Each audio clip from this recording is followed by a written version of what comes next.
What is going on, everybody? We are back with another review. It is SummerSlam Night 2. This is CCW. I'm Nick. I'm Joe. I'm Joe. And yeah, Night 2 of SummerSlam in the books. SummerSlam as a whole is in the books. I've got a combination of great things to say, terrible things to say, mediocre things to say. I've had an evening of going off on people on Twitter. How dare you not share the same opinion as me? I hate people. People suck. That's why I avoid Twitter. Yeah, me too. Well, no, I don't avoid Twitter. No, That's you my do not. problem. I don't avoid Twitter. I should.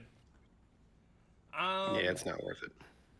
So, anyways, ladies and gentlemen, SummerSlam Night 2. If you're not going to stick around for the whole thing, I will go ahead and tell you now. I think Night 2 is just as good, if not better, than Night 1 as a whole. And I think WWE just put on the best pay-per-view they've had probably in 2.5 to 3 years. Night 2 is probably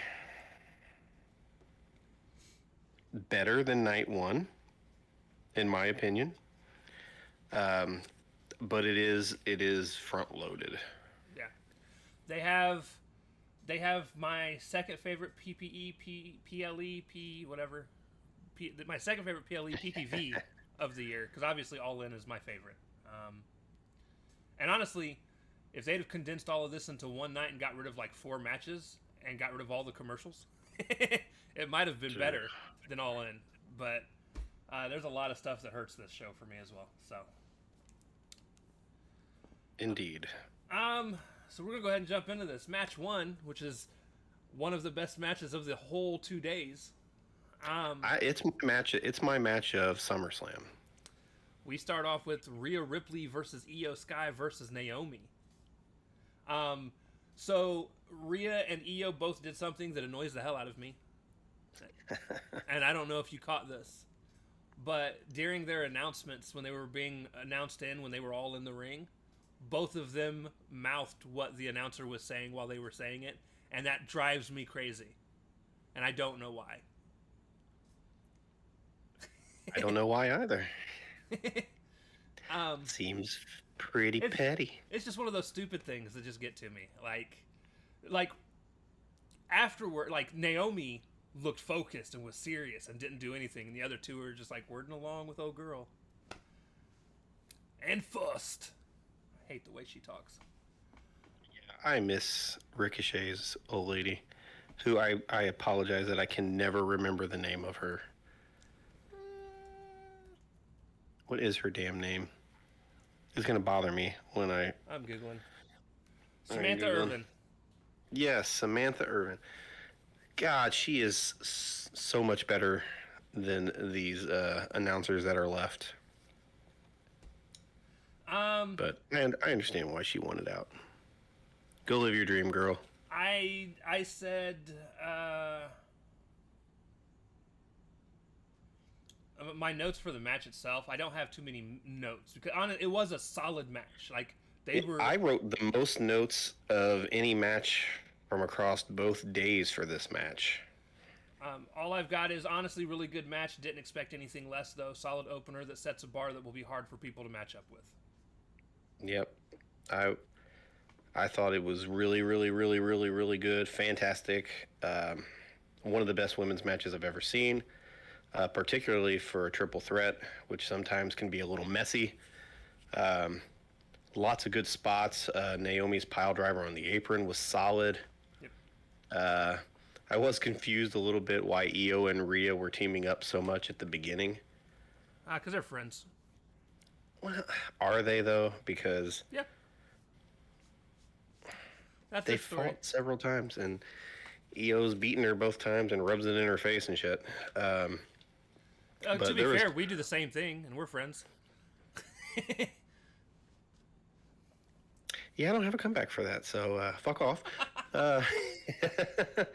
But lots of cool stuff. There was a Poison Rana spot, an Asahi moonsault.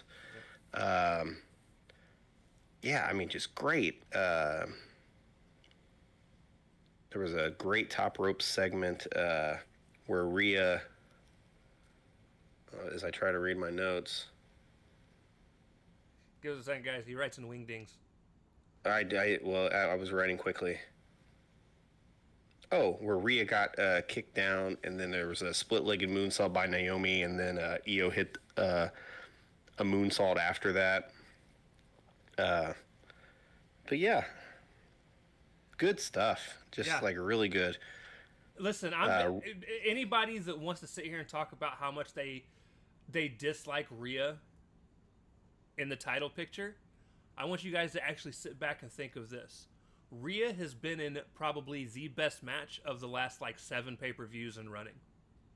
Yeah, yeah, she's a workhorse, man, and she does all the little things. She sells. She puts people over.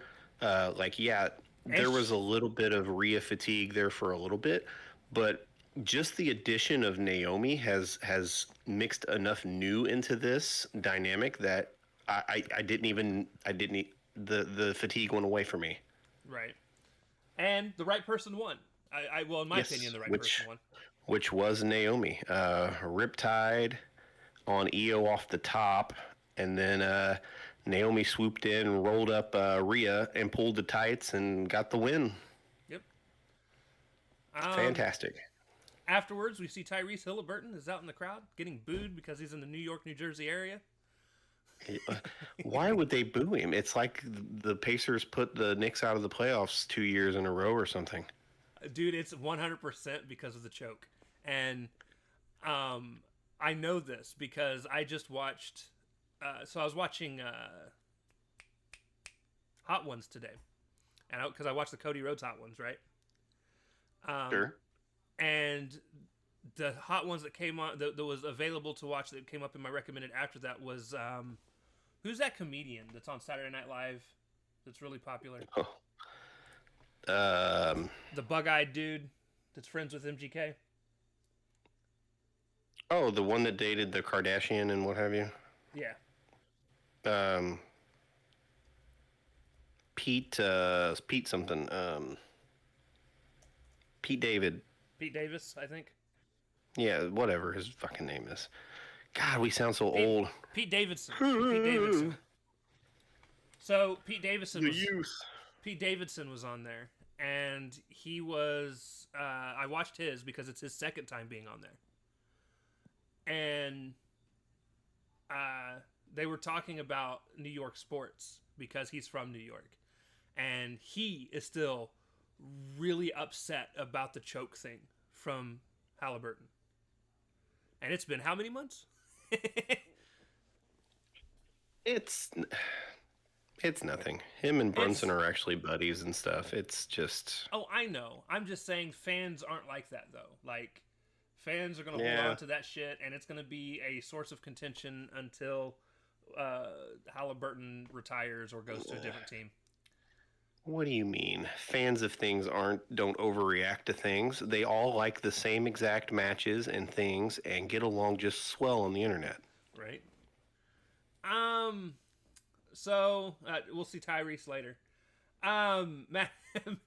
Match 2, we get the TLC ladder match for the SmackDown Tag Team Champions.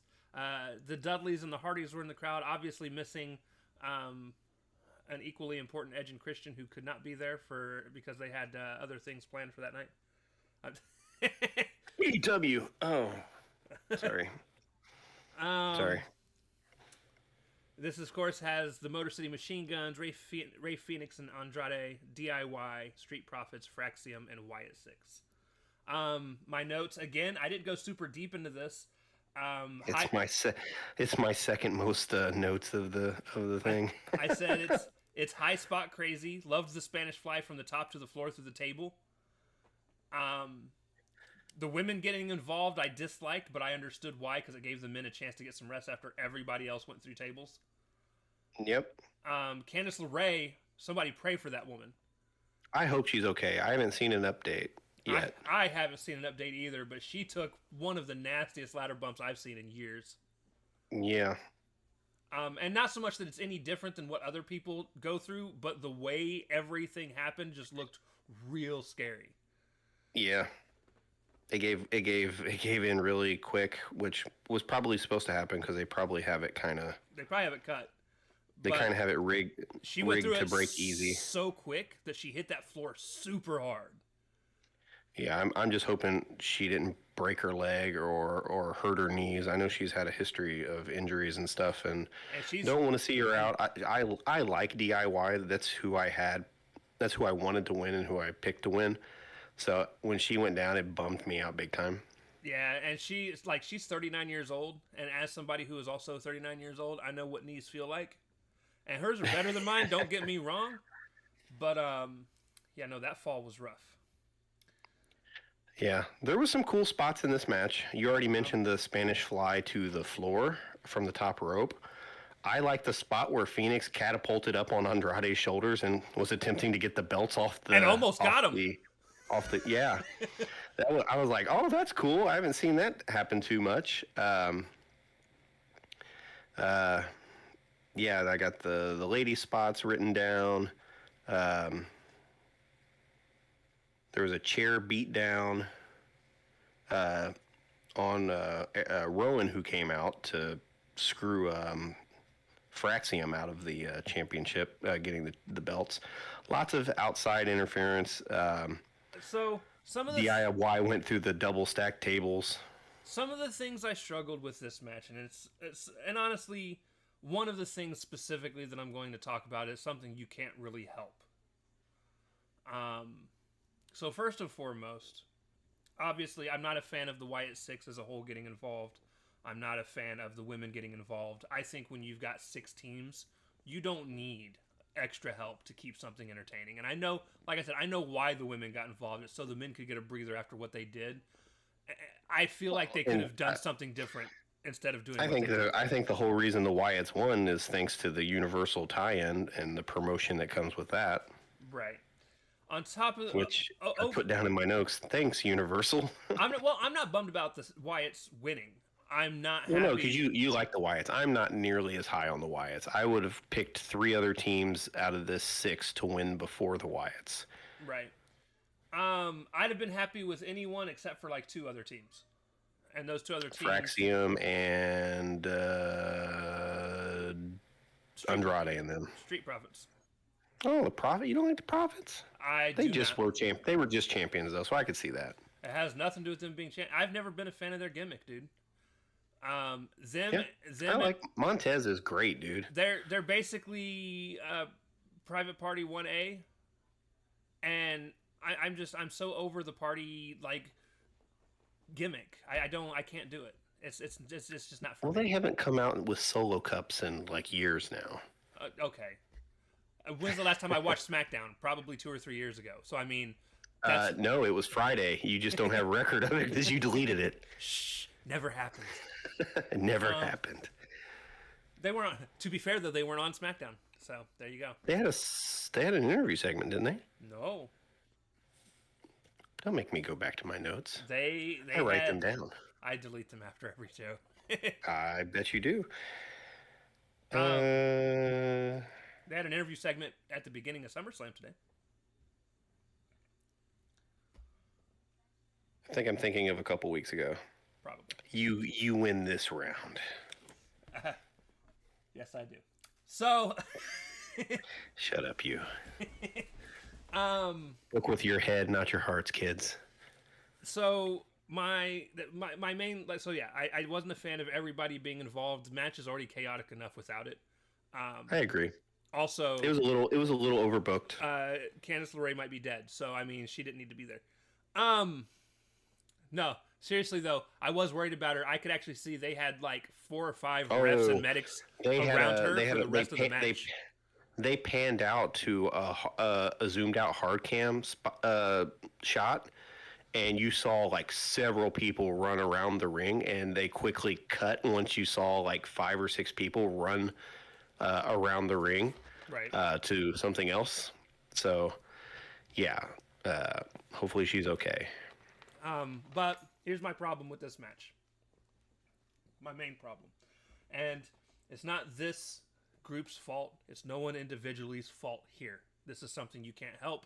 This is a problem with almost any and every multi-man tag ladder match that has ever existed. Multi-team tag match that has ever existed.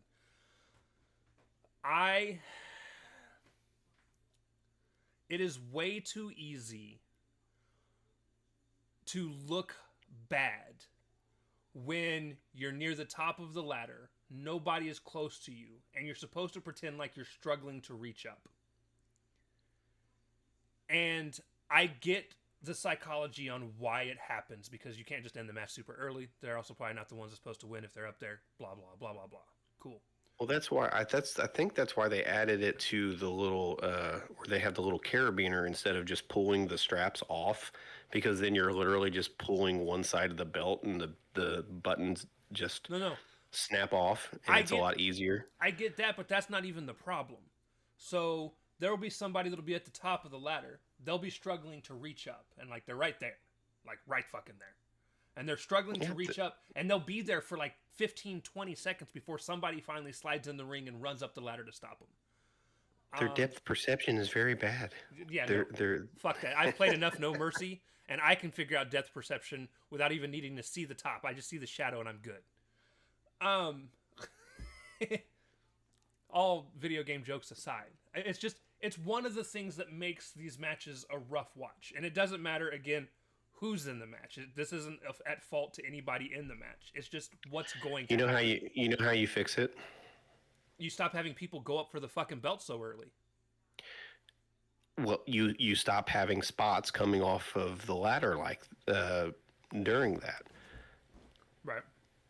You just have them go up, and like it makes sense to have like two people go up and then they like fight at the top, and then like somebody knocks them over.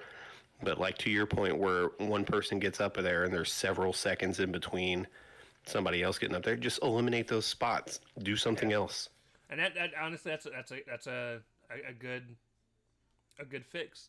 And my problem with this, it just happened like 6 or 7 times in the span of like. Well, that's because there were 6 damn teams in there, so there was a lot of opportunity for it to happen. But yeah, it happened like 6 or 7 times in the span of like 5 minutes, and I was just like, "Oh my god, guys! Like, speed it up a little bit in terms of getting to the ladder, because it's getting ridiculous." But no, I love above all though. I love the match. Yeah, I think it is a really good match that suffers from a little bit of overbooking.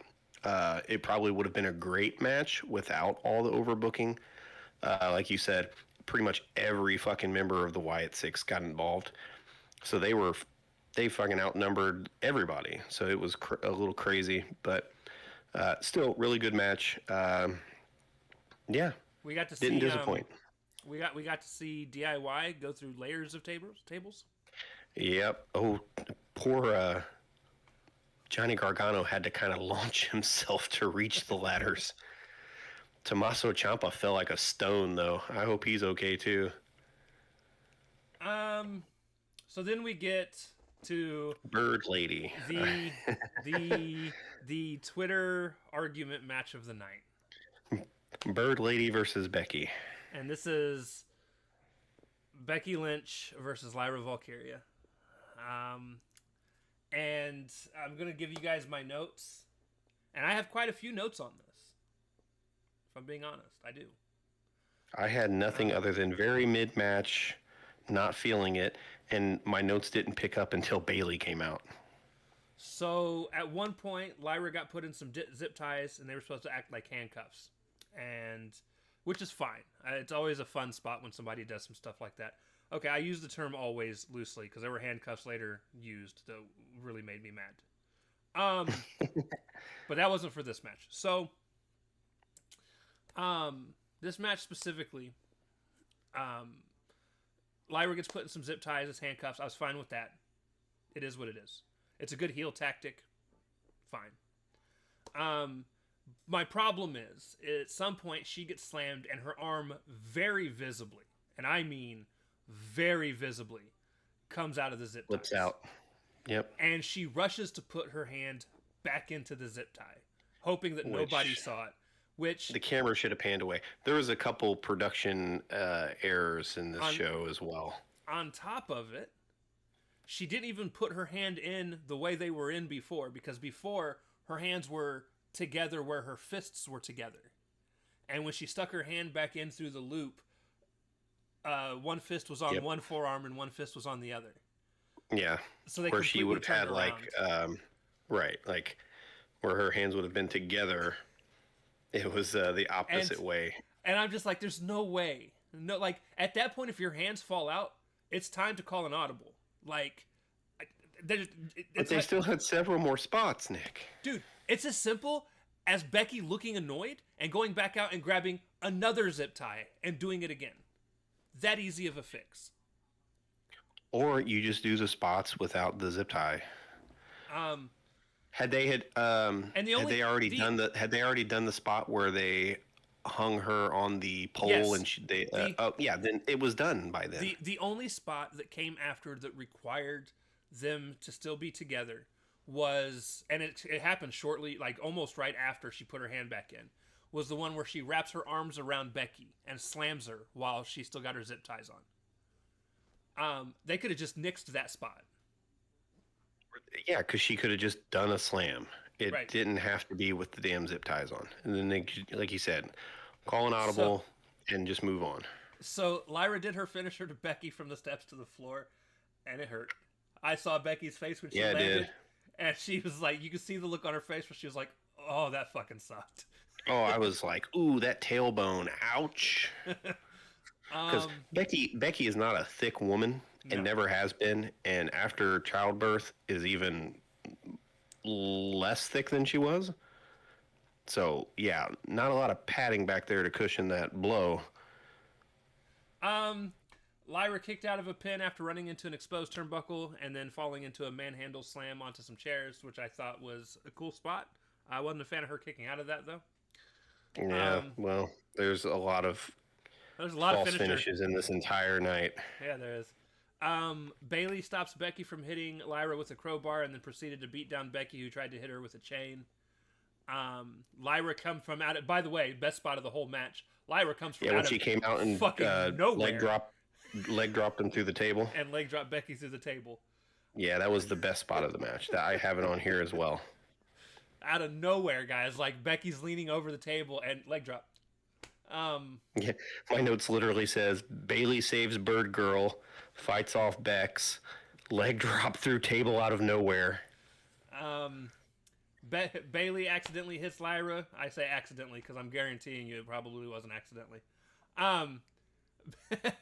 I still think Bayley's about to go heel. I hope so.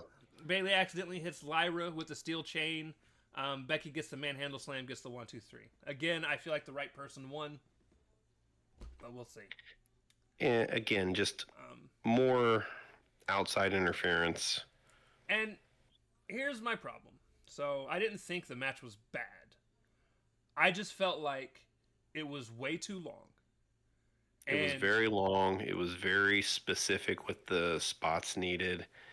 And after seeing that triple threat, because it was just as long as the triple threat match. Maybe even but the triple threat match. The triple threat match was so much better. It was much better paced. It was just much better.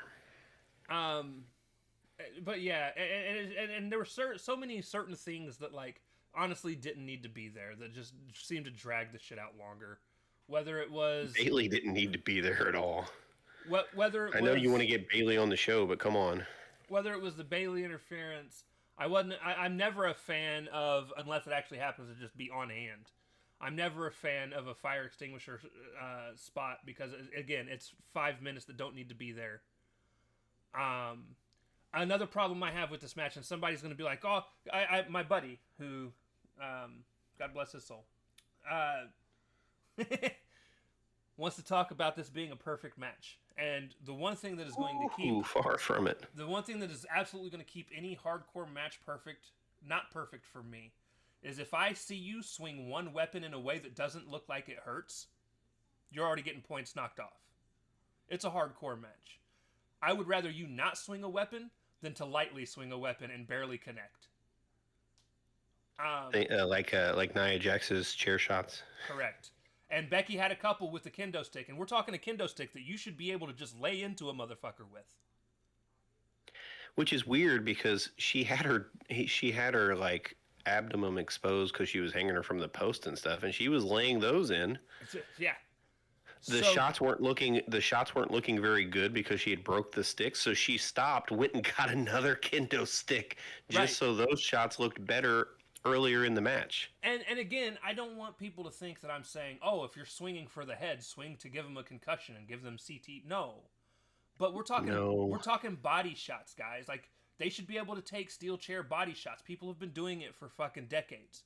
They should be able Well, to that's take. the reason why the body shots are happening is so people don't have to get hit in the head. Right. We're talking body shots with kendo sticks that shouldn't like stuff like that. Lay into them. It's okay. Like you're a wrestler. They're already going to get welted.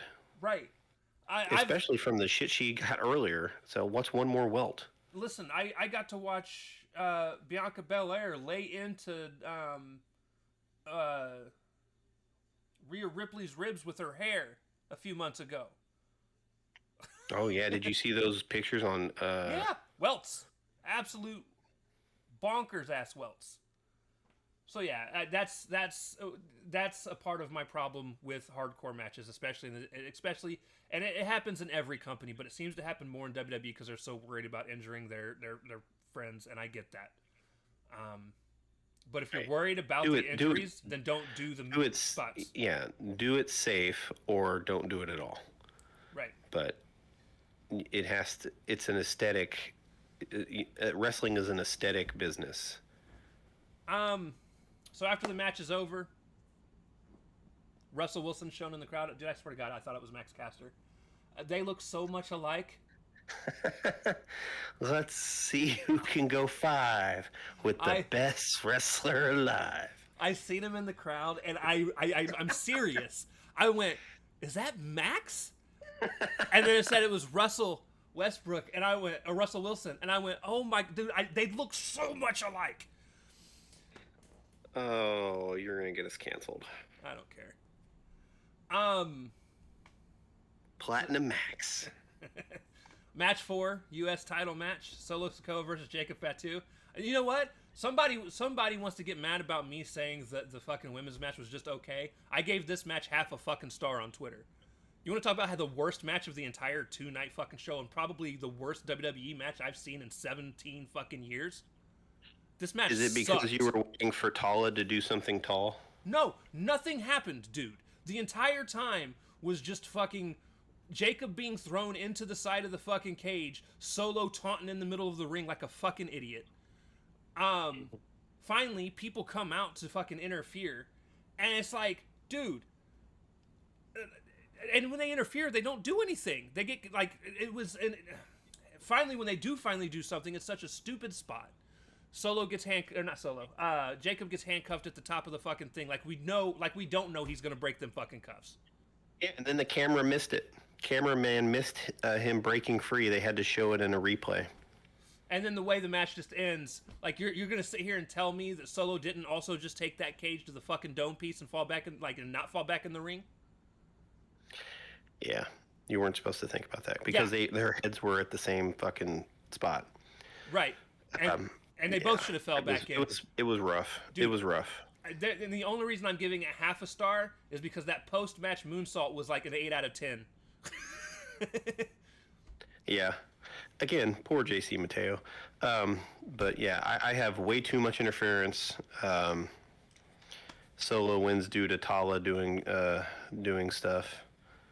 Post-match moonsault off the top of the cage. He didn't even do tall things. He just climbed up the cage like everybody else. Yeah, I just said he just did things.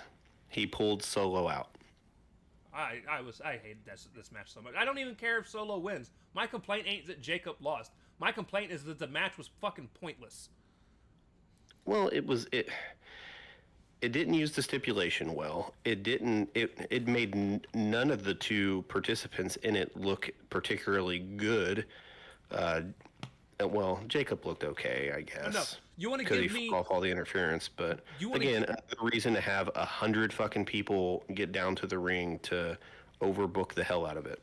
You want to give me a banger ass thing that happens in this match, and sure, you're going to take risks if you do this, but I'll tell you what, they would be worth it to me. have this be the type of match where they break through the side of the cage with like Jacob rushing into fucking Solo. Yeah. That's gonna get me. They're both crazy Samoans. I'll believe that before I believe fucking. Oh, he's not gonna get out of them handcuffs. That he's fucking. Nah, dude, it's Jacob. That'd be like asking me to believe Kane's not gonna rip off a fucking cage door. Get the fuck out of here. It must be Kane. Hated it. Yeah, it was. So, it was all downhill after the TLC match. I disagree. The main event wasn't. The main event wasn't bad. The main event wasn't bad, but you want to? We'll segue into the Dom AJ match now. Match 5. The best part for me was the entrances. So match 5, Intercontinental title match: Dominic Mysterio versus AJ Styles. So Dominic comes in with his almost Rey Mysterio-esque style mask, but different. Yeah, apparently his outfit was voted on social media, and he won the winner. So he won the winning outfit. Nice. Huzzah. Looked really cool though. He gets to the ring. Yeah, it looked good. And then, oh my god, dude. AJ's music hits. I'm expecting him to come out onto the stage, and then all of a sudden, you see the lowrider starting to float through, and I'm like, oh hell no. Yep. And then you see him hop out of the car, and as he hops out of the car, you recognize that his pants are very heavily designed to look like Eddie Guerrero's pants.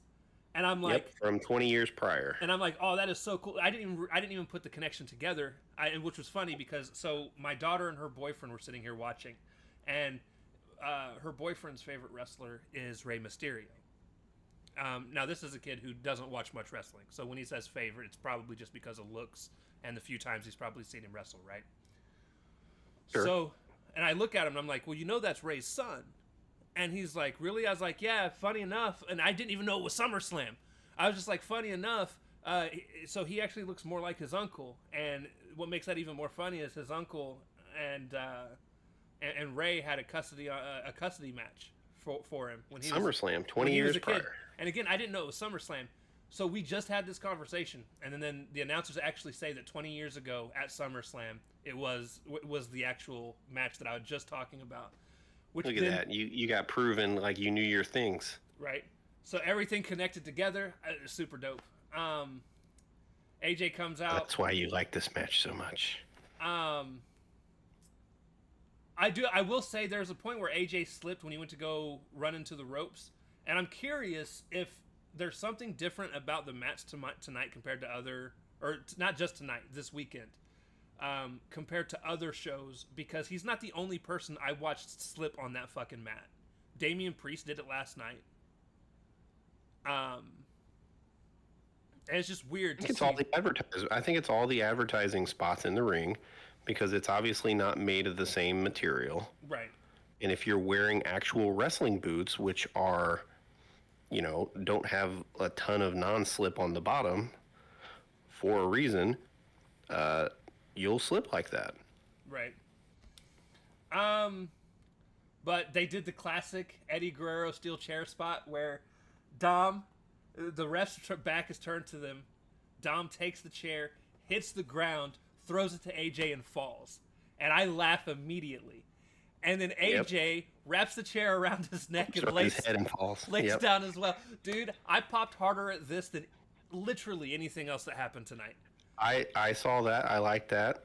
And then after that, I started dozing off because it was not doing it for me. Joe's like, I couldn't make it 3 more minutes. I'm an old man. I had to go mow my grass, and I cooked on the grill today. I was a tired old man. Dom hits AJ with a boot. No. Hold on, before we get there. So, there's a part where AJ goes to do the calf crusher to Dom. And what they actually made it hard to see, and I noticed, by the way, I didn't see him unzip it, but I noticed that his boot was loose. Well, the camera missed it. Right. Again, the camera work on this show was very shoddy.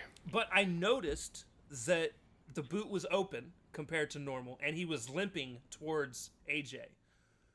So AJ flips him and does the calf crusher, and obviously pulls the boot off.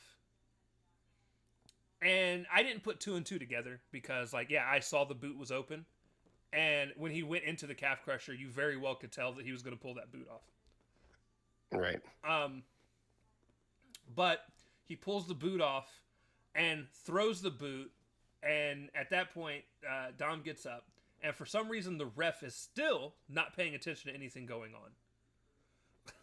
or no, he was about to get hit. That's what happened. AJ almost hits him. And he ducks out of the ring so that he doesn't get hit by AJ. And in the process, AJ turns around. Dom has the boot that he in his hand. He hits him with the boot. He throws the boot out of the ring. Ref turns around, gives him the 3 count. Dom wins. I loved the heelish way that he won. After they actually showed him unzipping the boot in the replay, I loved it even more because it actually showed Dom thought through what he was doing, and it wasn't just by happenstance. I just hate any kind of match where commentary has to explain to you after the match what happened and why it happened that way, because it just wasn't caught while they were doing the spots. Right. I loved all the Eddie references and stuff, but they lost me after some of that stuff. And I had to rewind the match to see the parts I dozed off during. I obviously was I was over exaggerating when I told Joe it was a top 3 match for me. It's obviously not that high. There's been tons of great matches, but I do think it was a solid match. And for me, it would have been a solid Raw match. For me, that's saying a lot considering how much I dislike Dom as a wrestler. Yeah, he's getting better. Now, here's another really annoying moment. So Steph comes out. Stephanie McMahon. Did you know that she created women's wrestling? And I wrote down, Steph is out probably to tell us they broke a SummerSlam attendance record. Ding, ding, ding. Tell him what he's won, Johnny. Sure enough, she says that tonight we had 60,561, which means we had 113,722 total, making it the biggest SummerSlam in history. And in all caps, I said, no shit, it's the only SummerSlam that's been 2 nights. That's it. That's literally what Kristen said, too. That's like bragging that you won the race and you're the only one fucking running. Yeah. It is. That's the type of bullshit that they do, man. It's and fans eat it up, dude. Fans eat it up, and that's why the animosity. Yay! It happened in my town. It's so stupid. Like, and everyone's gonna be like, "Oh yeah, they broke a SummerSlam record," and not one person's actually gonna sit back and be like, "Oh, maybe it's because they were here for 2 fucking nights." I hate that, and I hate this is the biggest gate they've ever had. Well, yeah, everything's 100 times more fucking expensive. Of course you're going to break your fucking profit record. You're fucking charging 10 times or 100 times the amount you did fucking previously. Right. And so after that happens, we get what I am going to say is John Cena's best match he's had, hands down, since coming back. Oh, it's not even close. It's not even close. This guys, was. I want you to understand, this ain't even Cody carrying him. This man put in the fucking work. As Michael Cole would say, this was vintage Cena. Yeah, this was vintage Cena. And yeah, I don't. First and foremost, we had 2 amazing entrances back to back. I love Cody's entrance anyways, but having the intro in the beginning that's a quote from his dad was really cool. And of course, he comes to the ring, does his normal thing. And then I loved how John Cena started off with the all black like it's been doing. But as soon as he stepped out onto the stage, it instantly flips to classic John Cena, all blue screen. We got the full Cena presentation. We got the full face Cena presentation. And oh man, it was so good to see him back to what he should have been doing this whole time.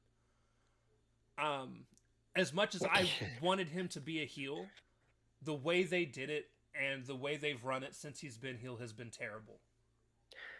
And it's not his I fault. I agree, but I hate that he's a babyface now, only because of the return that happens at the end. Right. Because now it's just an excuse Right. to bring him back. So I did say I didn't write a whole bunch of notes at the beginning of the match. I did say Cena hit an electric chair, which I haven't seen him do in forever. Yep. Great move. There was one point where Cody was using the ropes to choke John into letting go of the STFU because there's no rope break. And Yep. John Cena's got the STFU on, and Cody just keeps sliding, and it finally gets to the point where the rope is up against Cena's neck, and so Cena has to let go. I thought it was just a really good use of surroundings. You don't usually see stuff like that. Speaking of using your surroundings, I like that Cena took Halliburton's crutch to slap Cody in the back with. He went over to Halliburton. He looked at him. He did the "you can't see me" and then snapped his crutch. Snatched his fucking crutch from him. Cena AA'd Cody through a table, and then There was a lot of finisher spamming in this match.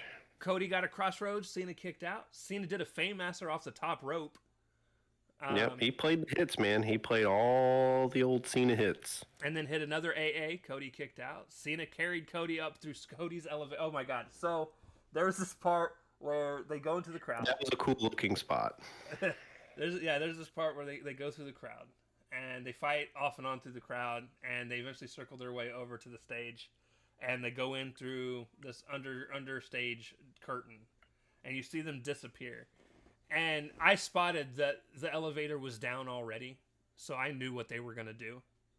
But it was still really cool to see Cena rising up. Yeah, it was a cool visual. Through the elevator with the lights on that are normally on for Cody. And he's got Cody up on his shoulders to do the AA. And then they get up to the top, and he stands there and he looks around for a second, walks forward about 4 steps, and tosses Cody off of his shoulders. He yeeted his ass. Yeah, he did. I put Cena carrying Cody up to Cody's elevator in the AA position was so damn cool. So many finisher kickouts. Yep, lots and lots and lots of them. After kicking out of 3 crossroads and a pin attempt, crowd started chanting Super Cena. Yeah. Cody kicked out of an AA that was then turned into an Avalanche AA.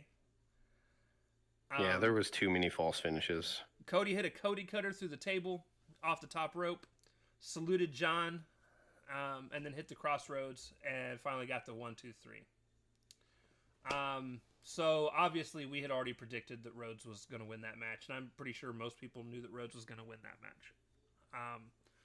And I'm pretty sure that's why that's the initial reason why they pushed Cena face, because as a heel, it doesn't work for Cena unless he's champion. Yep. If you take the title from him and he's a heel, it's going to be a miserable last couple of months for him. Oh, I think it's going to be a miserable last couple of months regardless. For us, yeah. So, Cody gets backstage. Brock Lesnar's music hits. He comes to the ring. And I put before he actually attacked Cena, I'm guessing this is going to be Cena's next feud. Yeah, because otherwise, why would he have been there? Last time Brock was actually on WWE TV was SummerSlam of 2023, which was 2 years and a court case ago. No, that court case is still ongoing. It is, but we'll get to that in a minute. Lesnar comes in after taking off his jacket. He takes off his hat. He slides in the ring, scoops up Cena, F5s him. I said I was waiting to see if he was going to try and jump from the floor to the apron in them tight-ass pants.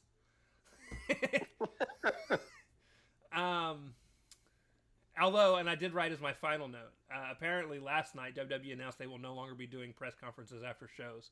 And I was like, I guess we know why. Yep. So, they ain't going to want to field any of those questions, are you? So here's my thing. First and foremost, my problem isn't that they brought Brock Lesnar back. All bullshit and court cases and stuff aside, what people don't seem to understand is, as far as this specific court case, while Brock Lesnar is listed in the court case. He's not somebody that's being sued. He's not somebody that's being persecuted. He's just somebody that Vince apparently sent pictures to. He just participated in sex trafficking. We don't know that. Allegedly. With that being said, this is not me advocating for him coming back. I don't want him back. But No, I was hoping that that was like the nail in the coffin of him not coming back. But if he's gonna come back, I don't like it being here. Reason being, I don't want to see Brock and Cena go at it again. I've seen that. And I don't think the Cena going away tour needs to literally be everybody he's ever feuded with. Minus Edge, because Edge is obviously not coming back. If you're going to force Brock Lesnar back onto my fucking TV, I would have rather it been against Gunther. Because at least then it's somebody that I feel like it's going to help put on a good match. Cena is way too old for me to sit here and watch be thrown around for 5 minutes. It's just going to be a rehash of the feud they've already done. There's not going to be anything. There's going to be no new ground treaded here. It's going to be the same old shit. And if I'm being honest, Brock Lesnar, storyline-wise, is probably just mad somebody else destroyed a ring and he wasn't involved. When we joke about like wrestlers having like the 5 moves of doom, and it's like all the moves they do. Brock has 2. For Lesnar, it's even less than 5, and he just does it on repeat. It's German suplex, German suplex, German suplex, F5, F5, German suplex, F5, F5. Yeah, it's just... Brock Lesnar of 15 years ago? 20 years ago? When was he a rookie? How long has it been? Oh, God, dude. You're talking early 2000s, right? First. Yeah, it'd have been like 2000, 2001. 2000. So 25 years ago. So yeah, Brock Lesnar of 20 to 25 years ago in that range was a monster, and he didn't just do the same 2 moves. This motherfucker damn near killed himself.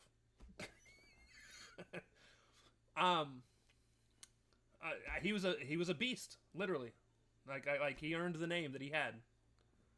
No, he's still a scary human being, but it just seems unnecessary. Yeah, unless it was Cena's call, which I don't know if we'll get that information until after all of this is over. Right. I didn't want to see this dude again. No desire to see any of this. I didn't care to see him either.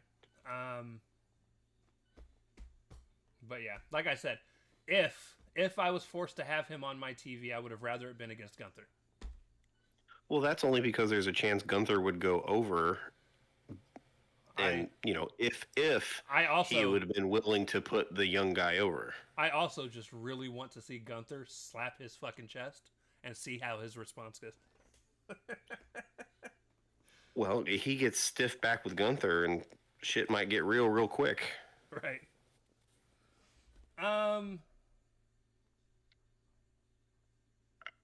So yeah, that's how the show ended. All in all, good night too. Yeah. That was just kind of soured by a couple mediocre matches and then an ending that nobody really wanted, even though the people in New York popped, or New York, New Jersey. They popped like crazy. Most people on Twitter are happy. AEW fans are not happy. Well, that lumps us in within, and we're trying to be above that. We're fans of everything. So here's my other thing. So many people are mad at Triple H and them right now because of everything Brock's quote unquote involved with. But at the same time, guys, if you're an AEW fan and that's your reason for being mad, you have to remember that AEW brought in somebody else that's just as bad at the height of a bunch of bad publicity for some promotion. And we're talking about Ric Flair. I don't know if you can compare sex trafficking and what Ric Flair. Well, I guess sexual assault. One's alleged and one is pretty solidly stated. Yeah, but he wasn't charged. And neither is Brock Lesnar. Yeah. I'm just saying. And again, I wasn't a fan of that. It's an optics thing. Right. But it's a hypocritical thing that bothers me. It's people being like, I'm okay with this, but not when it's this. And it's like, no. Yeah. They're both shitty. Yeah, believe me. I didn't want to fucking see Ric Flair on AEW either. And I know part of that was Sting's call. I don't want to hear from Ric Flair. I just wish Ric Flair a healthy, happy rest of however many years he has. Go get high with your fucking marijuana brand and stay the fuck off my TV and live your best life, sir. Just, I don't need to see you. And keep peddling your woo energy. Just not on my TV. Yeah, he's got uppers and downers for you. But no, over and above all, like I said, I think SummerSlam is not only the best WWE pay-per-view they've had this year, I think it's the best WWE, and I'm going to keep using the term pay-per-view because that's what I grew up with. It's the best WWE pay-per-view in, I might have been exaggerating when I said like 10, 15 years. But it's definitely the best in a couple years, in my opinion. I think I could probably find a couple that were just as good, but in the moment, it was it didn't drag, it didn't drone on and on. There was a couple mediocre things, but all in all, it was a solid show. Had I been in the New York area, would I have been happy to have paid the amount of money it would have taken to be at this show? No. But watching it, with my subscription of Peacock, it was a fun time. And again, another thing, a big part of my dislike of this weekend, obviously, would not have happened if we were there in person, and that's dealing with all of the commercials and all of the ads. You think they're not pumping those into the fucking stadium? You're crazy. All of the ads that are getting totally pumping those into the stadium. Those fucking poor people in the stadium ain't not getting those advertisements. And all of the ads that are popping up on my TV screen mid-match, that's like, this match is brought to you by, like, I don't care. The ring general was out there peddling the general car insurance, so I think I even posted on Twitter. I was like, I am so tired of having enough time in between matches to shit. Like every single match, I have enough time to shit in between, and it's ridiculous. And it's dude. Think about this. Like, this was 6 matches, right? Overall, it was 12 matches between 2 nights. 12 matches. Guess what? If you take the 4 worst matches away, this could have been one night show. make it a one night show at about 6 hours, and it probably would have been a banger show. And make me pay for it. I'll pay $50 if it means I don't have all these ads. You know where these other matches could have been? On that very terrible, lackluster fucking SmackDown the night before this thing. Correct. In fact, I can tell you what matches should have been there. Solo and Jacob. Because it was a steel cage, I would have left that on here. Nope. It got 0.25 stars. Solo and Jacob. Randy and Ross. Karrion Kross, Sami Zayn. Karrion Kross, Sami Zayn. And then, honestly, as much as I liked it, probably the AJ match. Yep. Agreed. You take those 4 matches away. It's a pretty banger card. And it's a pretty, honestly, and interchangeable. You probably could have interchanged Becky and Lyra for me as well, just in personal opinion. Yeah, I would. The AJ match. That shit would have been on SmackDown. But yeah, no. Take 4 matches, make it a 8-match card. give me a 6-hour show, I'd have gladly paid $50 if it meant I didn't get No, fucking and then ads. we don't need a 6 hour show. That shit still could have went in without all those advertisements and still been like a 4.5 hour show, Right. maybe even a 4 hour show. I bet we could look. I bet we could look up the times of the matches and get an actual number. We probably could. Do I want to pause? You know what? Hold on. We'll be right back. Now, yeah. So we just did the math, and it equals out to just under 3 hours. Yeah. So we're talking about you could have in a 4-hour pay-per-view, which is a normal old WWF WWE pay-per-view. Especially for like an older Big Four. 4 hours, you could have taken off 4 matches, still had the time for all of your pointless ass ads. Yep. And it would have just been a more solid show. Yep. And even if you, for some reason, split up like a couple of these matches that we didn't include that were Like, you know not what? as good, You could have had them on SmackDown. You could have had them on a pre-show like you used to do when you had matches. You had a 4-hour pre-show that you could have put both. If you want, honestly, you probably could have put 3 of these matches on the pre-show. Yeah, easily. You could have easily put the Randy Roll tag match. You could have put. But that would have never worked because of celebrity synergy. You could have put AJ, Dominic, and then Solo and Jacob all on the pre-show. Yep. And did all the same shit that you already did, and I wouldn't have had to put up with 2 nights of fucking SummerSlam. And look, you probably would have had the best pay-per-view of the year, but instead we get 2 nights of ads, and you're still getting beat out by All In because you suck. Even though it was a good WWE pay-per-view. No, it was solid. I'm just annoyed. WWE doesn't suck, but god damn it, I hate the ad situation does. They're just. I hate it. Monetization is just so bad. And then you don't even take the money that you make and put it towards something that matters. That's actually good for the product, right? You're not taking. Hey, I'm sure the shareholders don't think that. Yeah, fuck them shareholders. You're not taking the money and putting it towards interesting set designs or fucking look, dude. I just watched you almost kill an entire crowd with fireworks that went into the crowd when Brock Lesnar came out. So you know what? Oh, I didn't see that. Obviously, they didn't. I mean, I saw his fireworks go off. Did they go into the crowd? Obviously, they didn't almost kill anybody, but they absolutely shot into the crowd. I was like, holy shit. But yeah, no, I don't. I'm so frustrated. It could have been a 1-night thing. There's no reason to make SummerSlam 2 nights. There was never a reason to make WrestleMania 2 nights.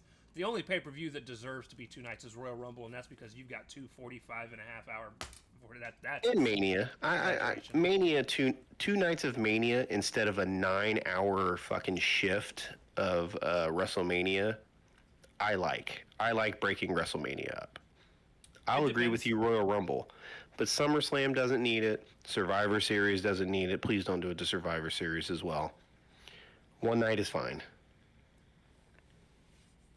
And the other ones only...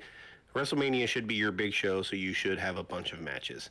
Rumble should be like that because you've got 2 at hour-long matches baked into because it's a gimmick pay-per-view.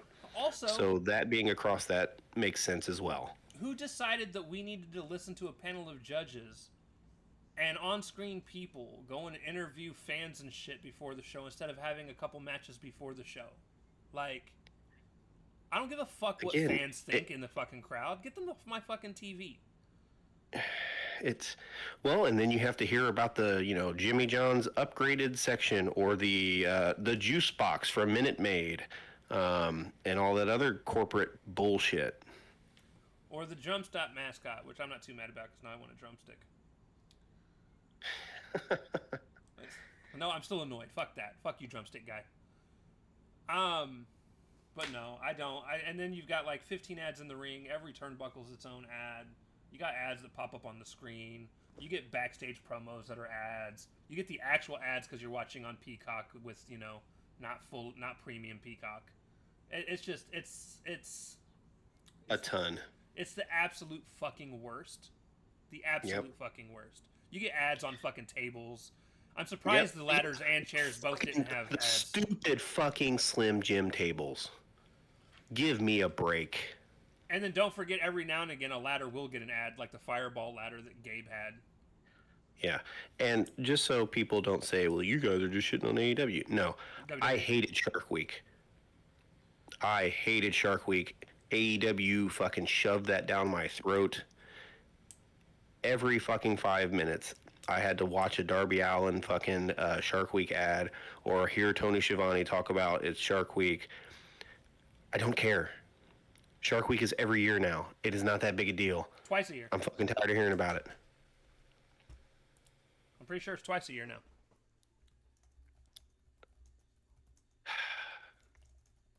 Sharks are cool.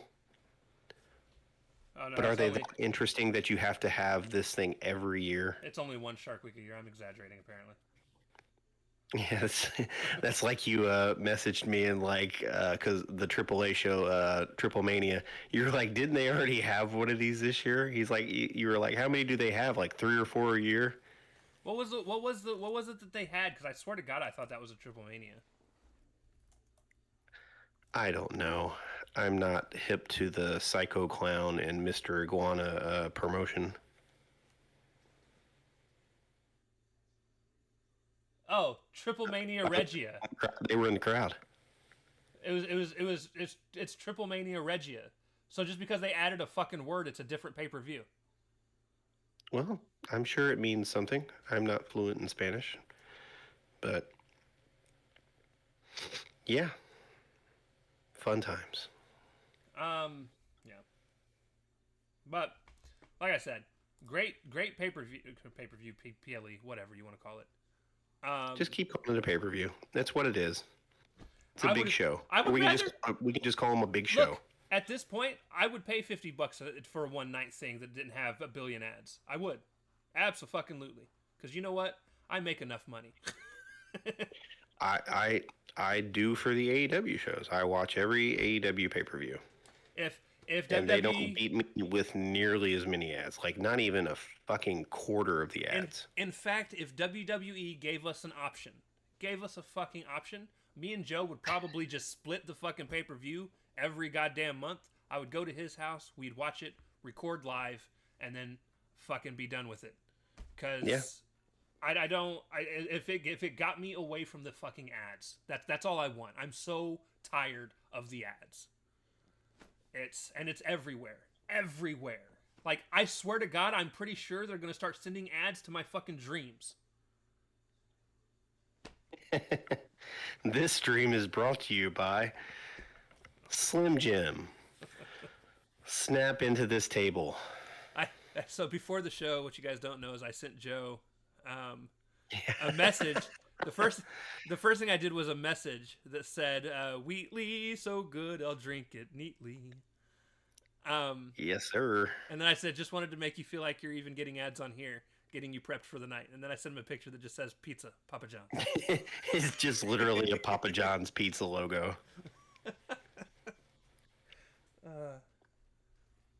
Yep, it literally says "Getting you prepped for the night." So now that I'm done bitching about ads, I wish during all of that bitching that we were sponsored by somebody and I had an ad to play for people.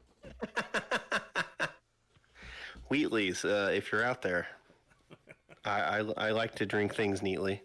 I was drinking Red Stag all night, so Red Stag, if you're out there. I can't believe somebody wanted to bitch at me because I didn't like a goddamn women's match. Fuck off my Twitter. Yeah, Nick, stop being such a sexist. The women deserve time too. Like the first group of women didn't have. Oh, what was the? Because we were looking at the times. I know the triple threat one was 16 minutes. How long was the Becky one again? As we complain about the times. or not necessarily the times, but since the times were brought up, where are you? You are, yeah. They went longer than the triple threat match by 9 minutes. 9 minutes.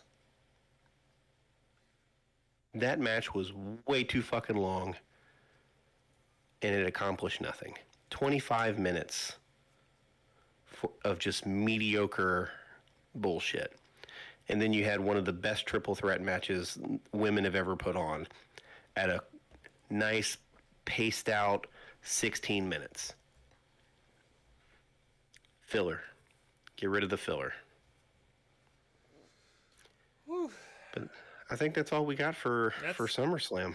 That's all I got. I'm about to go bitch at this person on Twitter. He's got his phone open.